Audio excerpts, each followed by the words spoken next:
نحمدہ ونصلی علی رسولہ الکریم اما بعد۔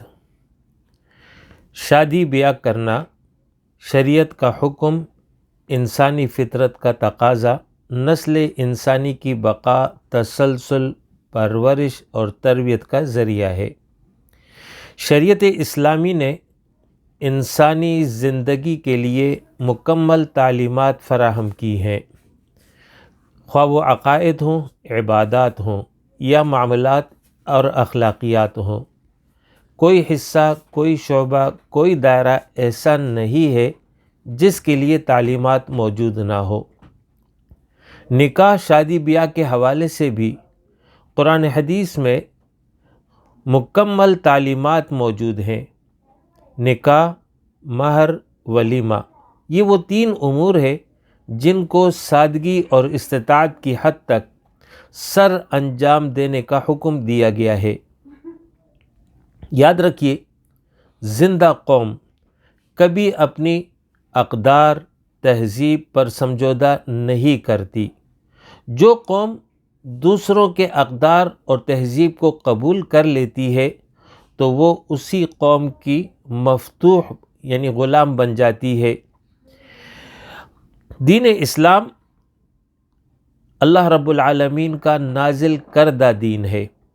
اسے اسلام اسی لیے کہتے ہیں کہ اسلام کا معنی ہے تابعداری، یعنی بندہ مومن اپنے رب کا وفادار، تابعدار، اطاعت گزار ہوتا ہے۔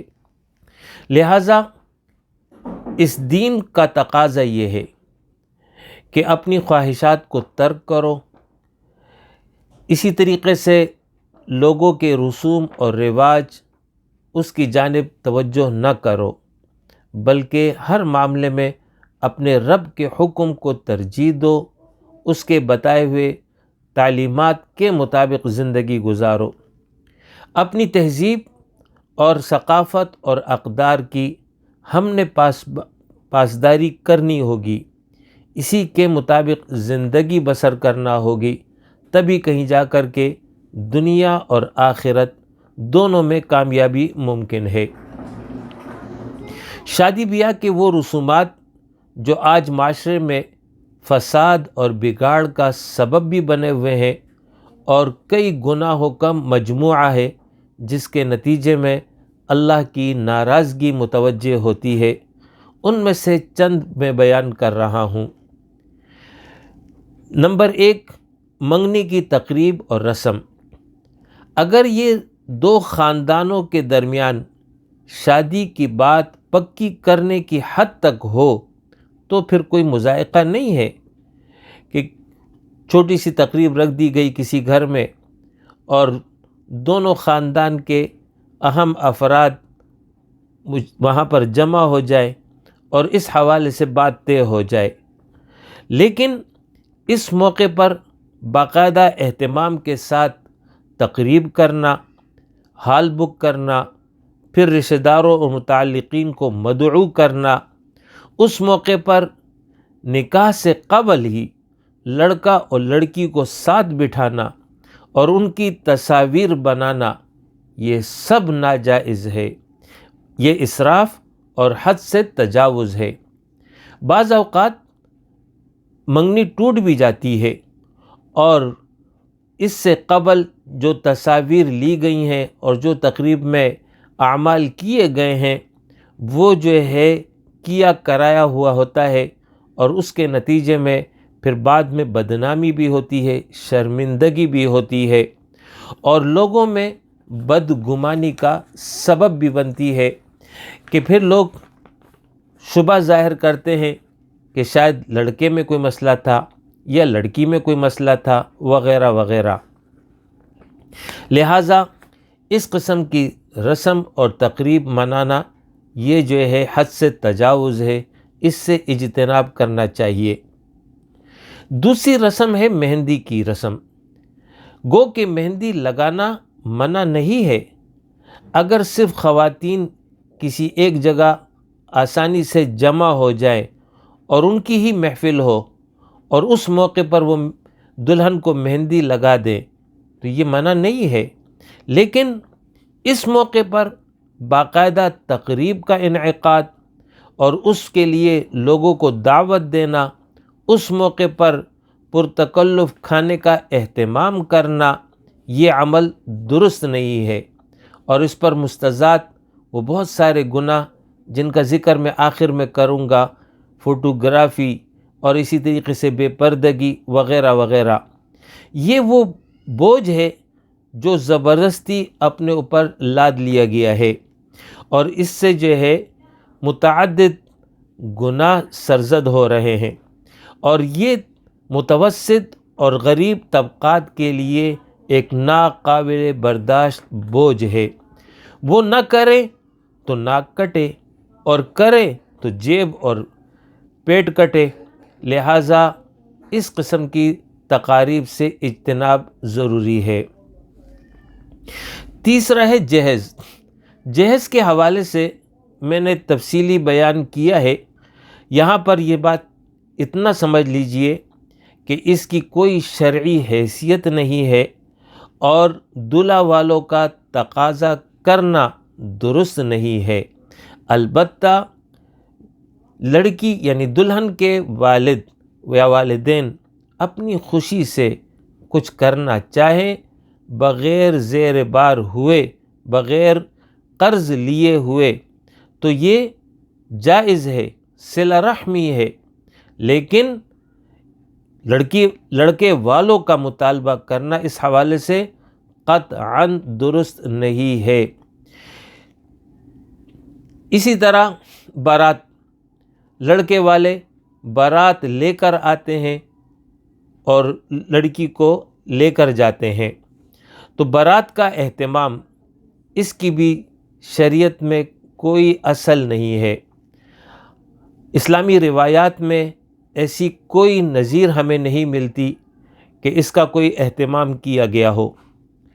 اور پھر اس کے ساتھ ساتھ لڑکی والوں کا اپنے متعلقین کو دعوت دینا، اس حوالے سے تقریب منعقد کرنا کہ جس میں باراتی بھی ہوں اور لڑکی والوں کے متعلقین بھی موجود ہوں، یہ درست عمل نہیں ہے۔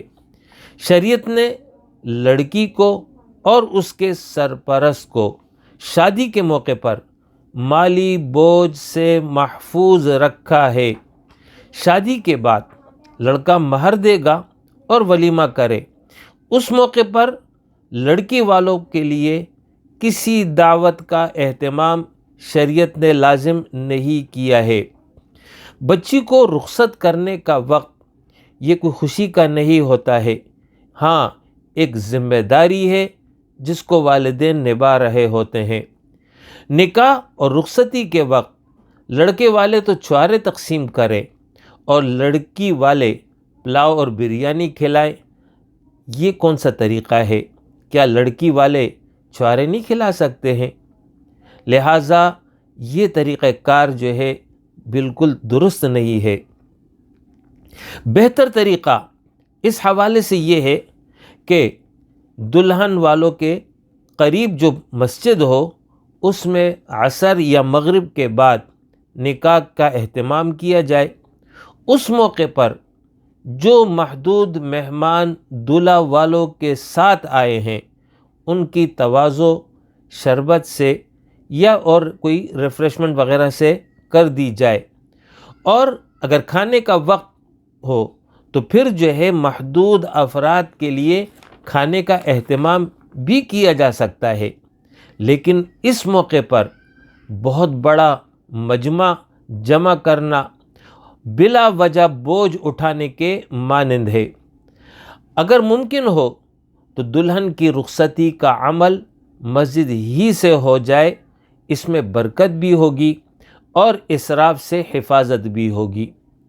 اسی طرح شادی بیاہ کی ایک رسم نیوتا کی رسم ہے۔ یاد رکھیے، شادی کے موقع پر تحفہ دینا یا تعاون کے طور پر کچھ رقم دینا، یہ صلہ رحمی ہے، جائز ہے، لیکن یہ اس نیت سے دینا کہ اس تقریب میں دے رہا ہوں، آئندہ جب میرے گھر کوئی تقریب ہوگی تو یہ مجھے اس سے زیادہ یا کم از کم اتنا دیں گے، جس کو باقاعدہ نیوتا کی رسم کہا جاتا ہے۔ یہ جو ہے غیر شرعی عمل ہے۔ اس حوالے سے سورہ الروم کی ایک آیت ہے، اس میں اللہ رب العالمین نے فرمایا وَمَا آتَيْتُم مِّن رِّبًا لِيَرْبُوَ فِي أَمْوَالِ النَّاسِ فَلَا يَرْبُو عِندَ اللَّهِ، یعنی جو سود پر تم دیتے ہو تاکہ لوگوں کے مال میں بڑھتا رہے، سو اللہ کے ہاں وہ نہیں بڑھتا۔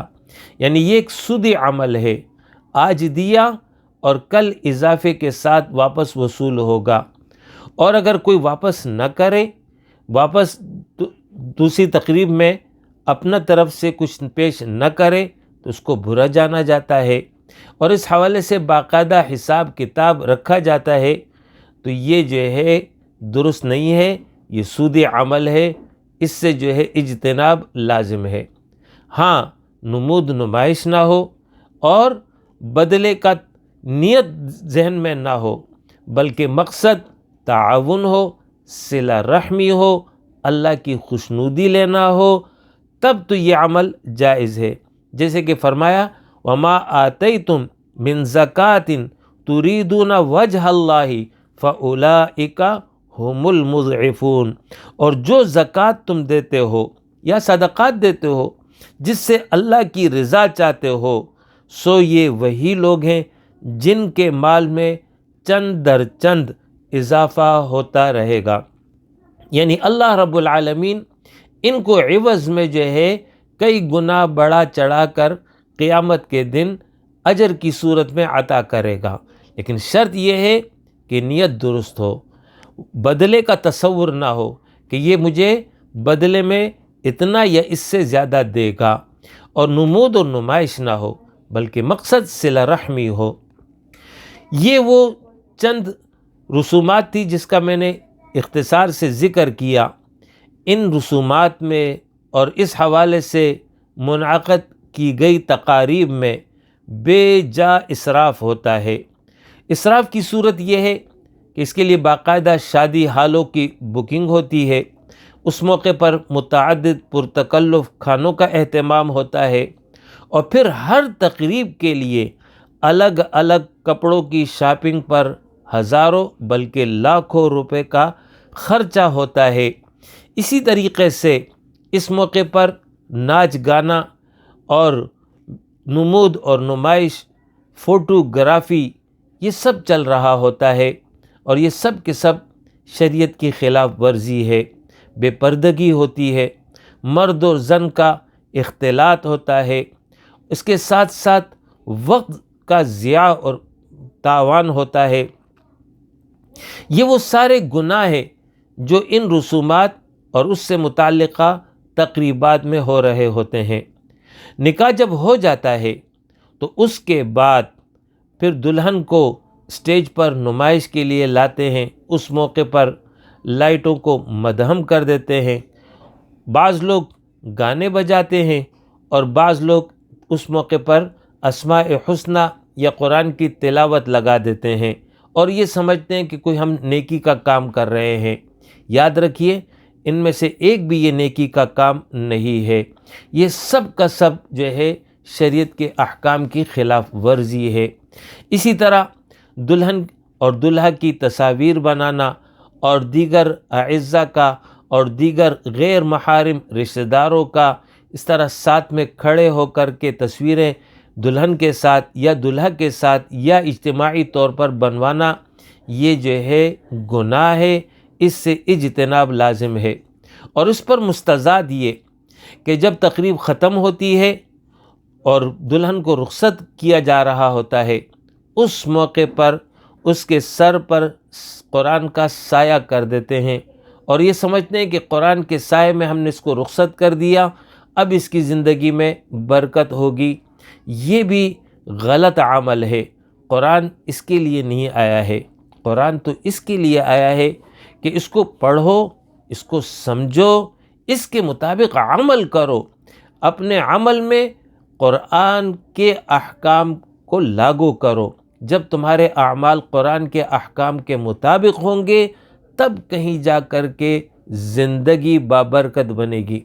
اور اگر قرآن کے احکام پر عمل نہ ہو اور صرف جو ہے رسم کے طور پر قرآن کا سایہ کر دو اور یہ سمجھو کہ اس سے برکت آئے گی، اس سے کسی صورت میں برکت نہیں آ سکتی ہے۔ لہٰذا اس وقت جو ہے مہنگائی کا بھی دور ہے، ہر طرف پریشانی ہے، اور اس پر مستضاد یہ ساری تقاریب ہیں، اور جس کے نتیجے میں شادی کرنا ایک دشوار عمل بن گیا ہے، اور جس معاشرے میں شادی دشوار ہو جائے وہاں پر پھر فساد ہی رونما ہوتا ہے۔ لہٰذا ضرورت اس بات کی ہے کہ ان تمام رسومات سے اجتناب کرتے ہوئے سادگی اختیار کریں اور سادگی کے ساتھ اپنی شادی کی ان تقاریب کو منعقد کرے، جو کہ نکاح کی تقریب ہے اور اس کے بعد ولیمہ کی تقریب ہے۔ بس یہ دو تقاریب ہیں، ان تقاریب کا اہتمام ہو، بڑا مجمع اور پرتکلف کھانے، اور اس حوالے سے گناہ کی جو متعدد اقسام ہے اس سے اجتناب لازم ہے، تبھی کہیں جا کر کے ازدواجی زندگی دلہا اور دلہن کی خوشگوار ہوگی، بابرکت ہوگی۔ اللہ رب العالمین سے دعا ہے ہمیں عمل کی توفیق عطا فرمائے۔ وآخر دعوانا الحمد للہ رب العالمین۔